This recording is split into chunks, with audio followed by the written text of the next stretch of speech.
All right, guys, welcome to today's lesson on seafaring traders. We are going to make a transition from Hinduism and Buddhism and talk about a region slightly to the west of India called the Mediterranean Sea. And we'll talk about some thematic ways in which the two regions are similar. So away we go. So first of all, Buddhism and Hinduism spread through trade. So while you guys remember that India, the subcontinent of India, where the Indo-Europeans ended up landing, and this became primarily Hindu. And then Buddhism sprang up last week in the northern part of India. But since Hinduism and the caste system were so well developed and in place in India, Buddhism left. Buddhism primarily spread through trade to all other parts of Southeast Asia, and then eventually it became global. And we looked last week at how it was even in your local area. But this is where it's really prevalent throughout Southeast Asia. Primarily spread through trade, though, and those are the ideas that we're going to be looking at today with another type of civilization that grows in one area, the area of Crete right here, and then spreads throughout the Mediterranean region to have a really large impact upon the development of Greece. And the development of Greece has a really big impact upon you, whether you know it or not. And that's what we're going to explore. So away we go, setting the stage. Buddhism spread to Southeast Asia and to East Asia, mainly through Buddhist traders. And in the Mediterranean, this is the Mediterranean region right here, the same process took place. Traders in the region carried many new ideas from one society to another. They also carried new ways of writing, new ways of governing, and worshiping of gods. So your new Roman numerals, Roman numeral 3, and you should write seafaring traders. You don't need to write the black, but this should be in your notebook. And the content piece will be very short as far as writing is concerned today, but there will be a lot of pictures, and there will be a Socrative quiz over the story I tell you at the end. So first thing I wanted to show you, just some images from the civilization that we're going to look at. You could pause right here if you'd like, if you're listening to the recorded version, and just ask yourself, if you looked at a mural of a civilization and this is what it looked like what would it tell you about the civilization? Hopefully you're thinking, man, the sea must have been pretty important because I see them going to a lot of trouble to represent different types of fish, and in particular dolphins. It looks like lots of color is used, and they must have had time to be thinking and creating things artistically, because this is pretty creative and artistic, don't you think? And if you were fighting for your basic needs to be met, you might not have time to use blue mosaic tile to create a mural on a wall.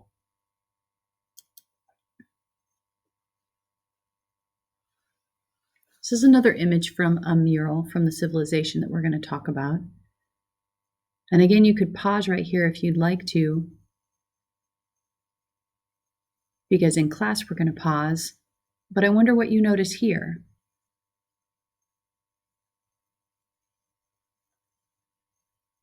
Maybe you're talking a little bit about the elaborate nature of these hairdos, and how this would have taken time and effort to do. And again, this is a product of probably a pretty advanced civilization, that they would be in pretty decorative dress and hair that needs done. This is not a matter of practicality. This is a matter of portraying beauty in a particular way. Maybe you also know that notice that these are women and that their chest is bared, at least in some cases, And that gives you a sense that, from one culture to another, different social norms are practiced.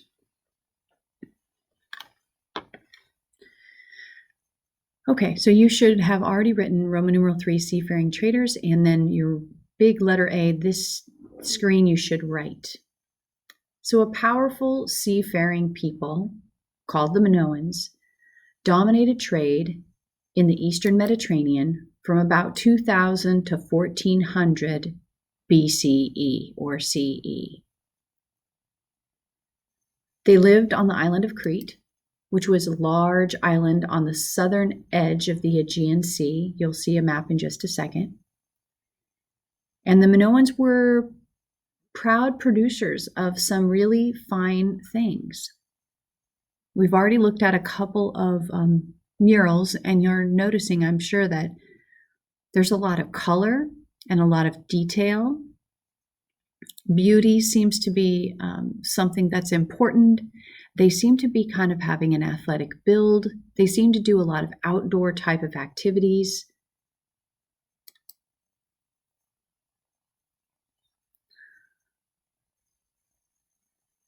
So here's the Aegean Sea here, and here is Crete.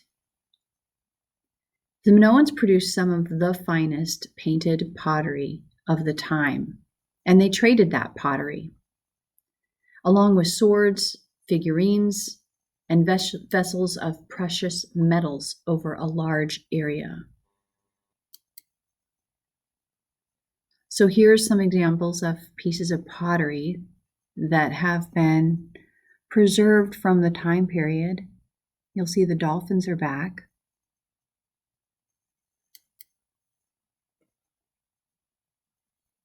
I chose this one because I thought that octopus was cool, and the legs spread out across that vase. It's pretty cool.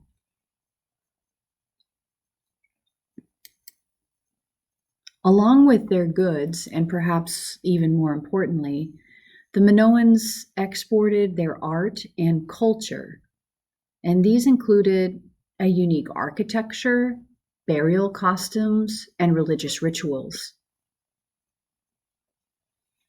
Minoan culture had a major influence on Greece. Trading turned Crete into a stepping stone for cultural exchange throughout the Mediterranean world.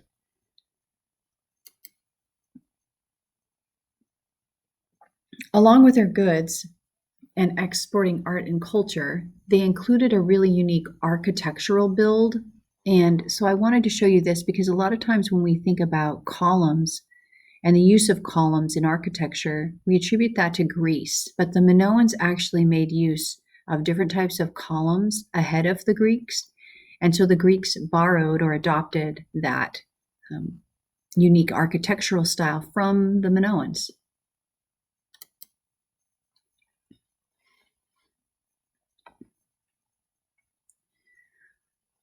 Unearthing a brilliant civilization. Archaeologists in the late 19th and 20th centuries excavated something called Knossos, the Minoan capital city, and there they found all kinds of things that we're going to talk about next. Okay, last screen that you write.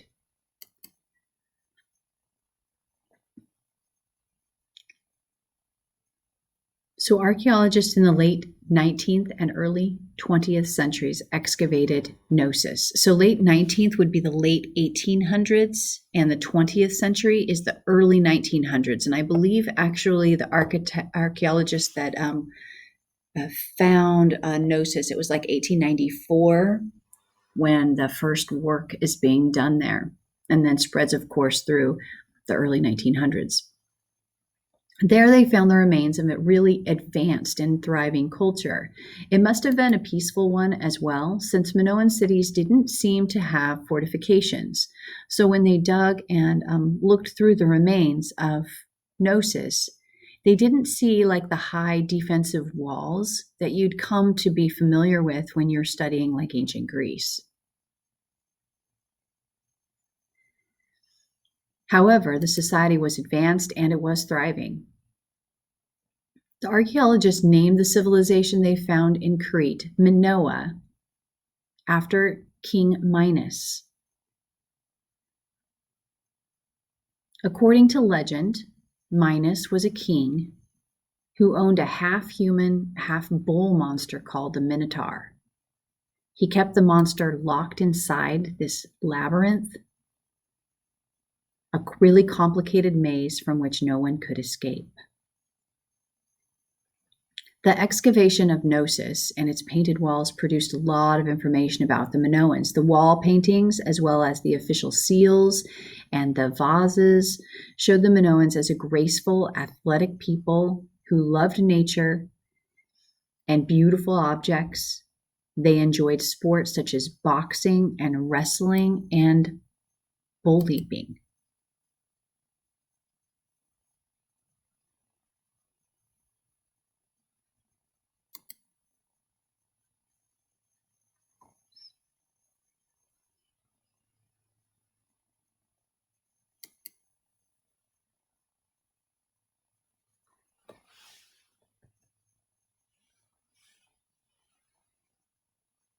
Many Minoan artworks depict women and their role in religious ceremonies. The art suggests that women held a higher rank than in most neighboring cultures.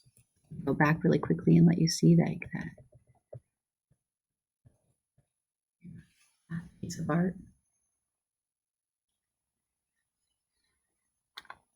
A great Mother Earth goddess seemed to have ruled over the other gods of Crete. Also, there were priestesses that were in charge of shrines, and they were actually aided by male assistants. I'm going to pull one thing over so you can see the bull leaping.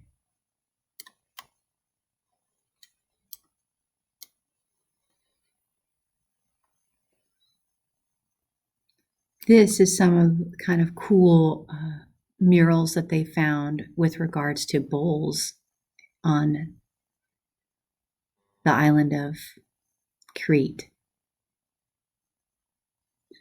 So they weren't quite sure what was happening when they found these images. They weren't sure if people were trying to ride the bulls. But after examining a lot of the different murals, they decided that people were actually doing this athletic event called bull leaping, where they would run at the bull and they would leap over top of the bull and do kind of like a flip, where they put their hands on the back of the bull and then flip off of it and try to land on their feet, like a gymnastic kind of flip over the top of the bull.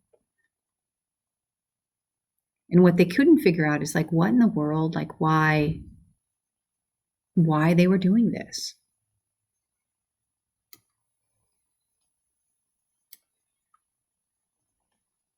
So Minoans sacrificed bulls and other animals to their gods, and in at least one case, a young man was sacrificed. Excavation of a mountain temple revealed the bones of a 17-year-old boy on an altar, along with the skeleton of 3 priests. The position of the skeleton suggests that the priests had carried out a human sacrifice just before the building collapsed. Okay, so next I'm going to tell you a story. And what I want you to think about as I tell you the story is how actual historical evidence and how legend can kind of get mixed together, and how sometimes legends have glimpses of historical truth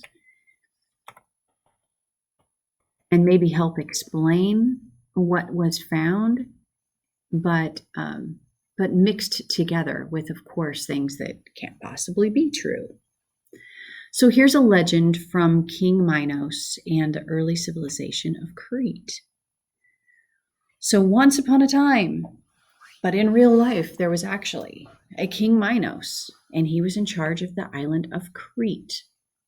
Now, as he was ascending to power, he fought with his brothers, over who was going to ascend to the throne of Crete. And he prayed to the gods and asked them to send him a sign of their favor. So when he won the kingship, he exiled his brothers, and the god that responded to his prayers supposedly was the god of the sea, Poseidon. So here's King Minos. Now he is the new king. He's ruling the island of Crete. The area around the Mediterranean and the Aegean Sea at the time had a number of small kingdoms that were led by individual people. And Poseidon is the one that answered his prayer by sending him his sign that he sent him as a sign of his favor was this bowl, a snow white bowl. Now, Poseidon expected King Minos to sacrifice the bull in his name. That was kind of the deal. I send you the sign, you sacrifice this bull to me. So Minos was supposed to sacrifice the bull when it appeared, but it was so beautiful. It was so beautiful that he kept it, and he didn't do what Poseidon wanted of him. So he kept the bull instead. Angered at Minos's ingratitude and selfishness, Poseidon decides that he is going to cast a curse. He's going to cause King Minos's wife, whose name is Pasiphae, to fall in love with the bull. And in fact, not just fall in love with the bull, but fall in love so deeply that she actually mates with the animal, and the offspring that she produces is this half bull, half beast called the Minotaur. So the Minotaur was at first cared for by Pasiphae, but the Minotaur was violent as it grew older and couldn't be controlled. And so King Minos had his architect, Daedalus, and another sidekick, Icarus, design this really intricate labyrinth in the palace so that he could keep the creature there and the creature wouldn't be able to find his way out. So he has this labyrinth created, and he puts the Minotaur in the labyrinth. Now here's the problem. The Minotaur still needs to be fed, so then what? So according to some versions of the legend, the city of Athens was responsible for the death of one of King Minos's sons. And as a result of that, although in some legends it's just that Crete dominated the region and exacted tribute from all the kingdoms around them.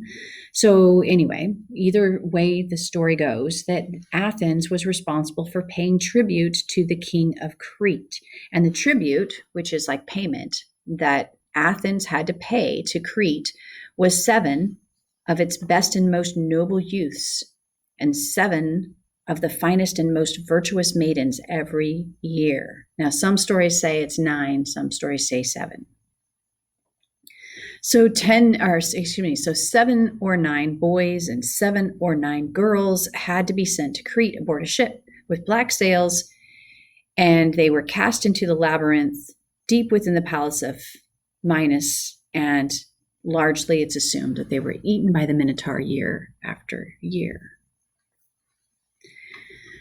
So one year, Athens, in order to pay its tribute, was drawing lots. So kind of like at the beginning of Hunger Games, where they're drawing lots for who's going to be sacrificed, who's going to be going off to participate. So anyway, one year in Athens, they're drawing lots to see who is going to be sent off to Crete, and the king's own son of Theseus is drawn in a lot. Now, some versions of the story have Theseus volunteering to go to fight off this, unfair tribute that Athens has to pay.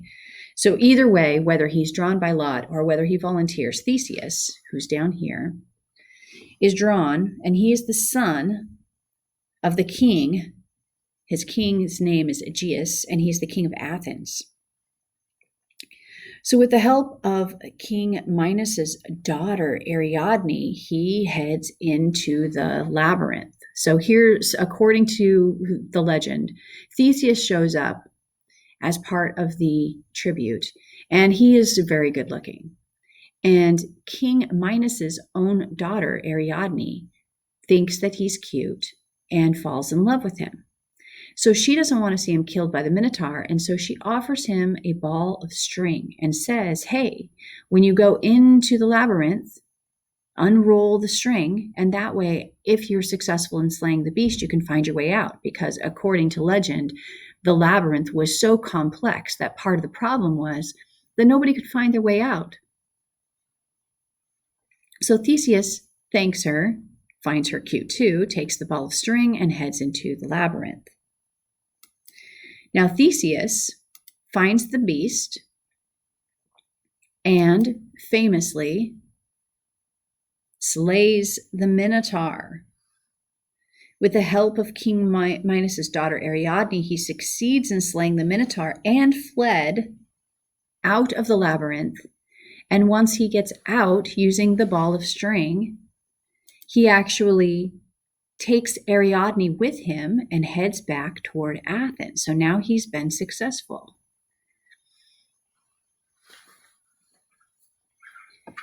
Now here's the thing. I didn't tell this part of the story at the beginning, but when Theseus leaves, the king Aegeus is so sad, right? Because this is his son and he doesn't want him to, be sacrificed to the Minotaur, and he's hoping for success, but no one's been successful against the Minotaur. So the king sadly says to Theseus, when you sail back, I won't be able to hardly wait to hear whether you're alive or dead. And so when you sail back, change the sails, the sail colors on the ship to white. So from a distance, I'm going to wait and I'm going to watch. And from a distance, I will know that it is you coming back and that you are alive if the sails are white. So when Theseus heads home, he's kind of distracted because he's got a pretty girl with him, Ariadne, starts to sail back toward Athens, and he forgets to change the sail color.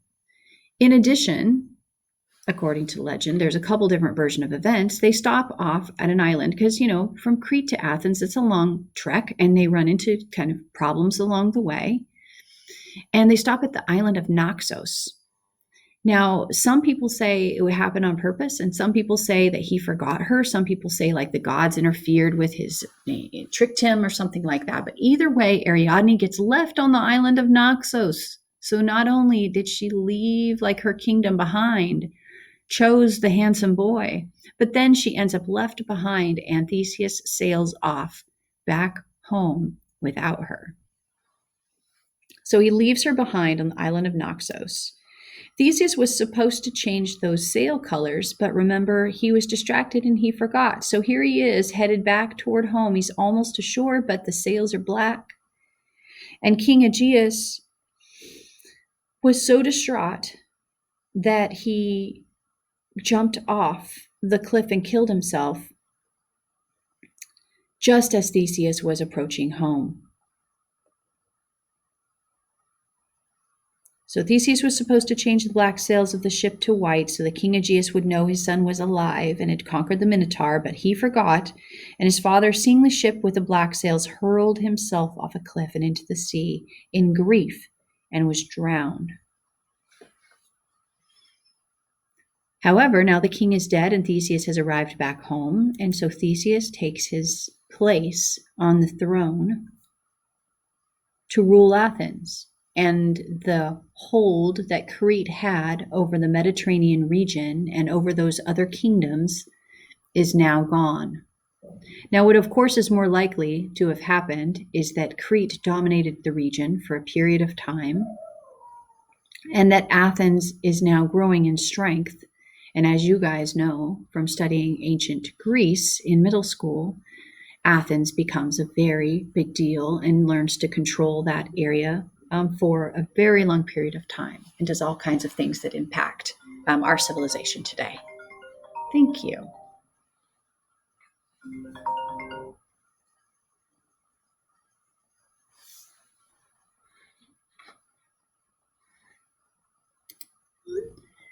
Okay, last piece for today is a quick video telling you that same story, or a version.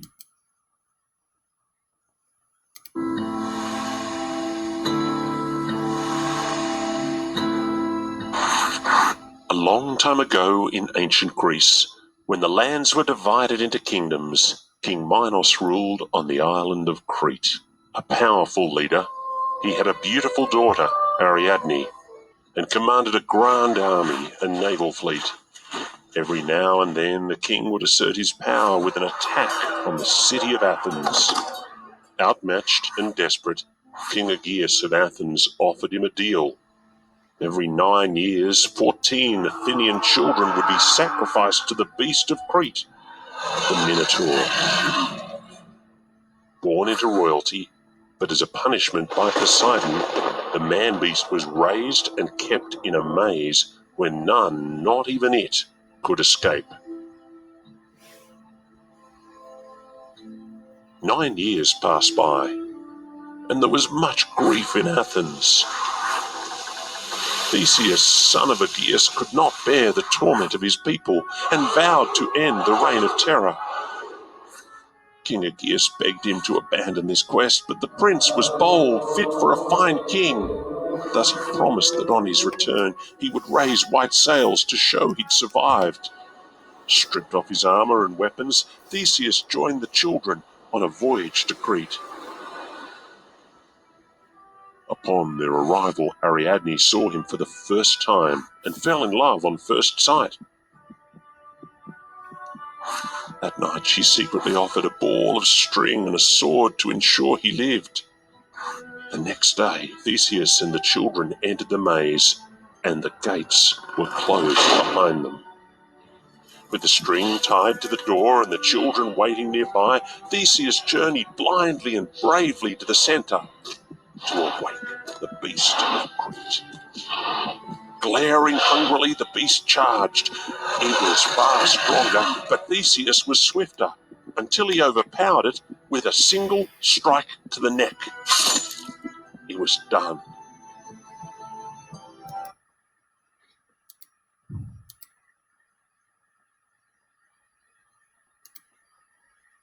Him as king, furiously waiting for his son's return.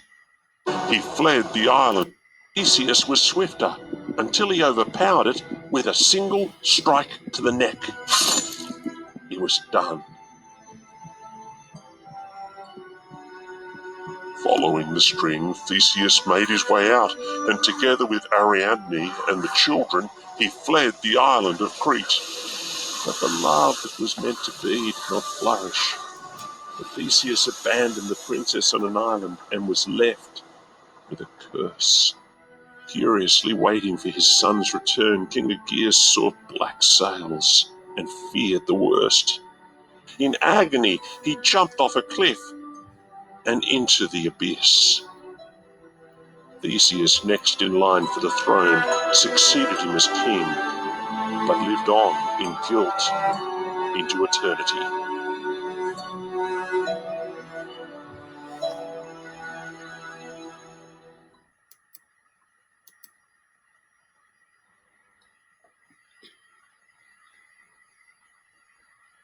All right, prepare for a Socrative quiz. If you're watching this in a video recording, you missed one, and so please make arrangements to make it up. Thank you very much.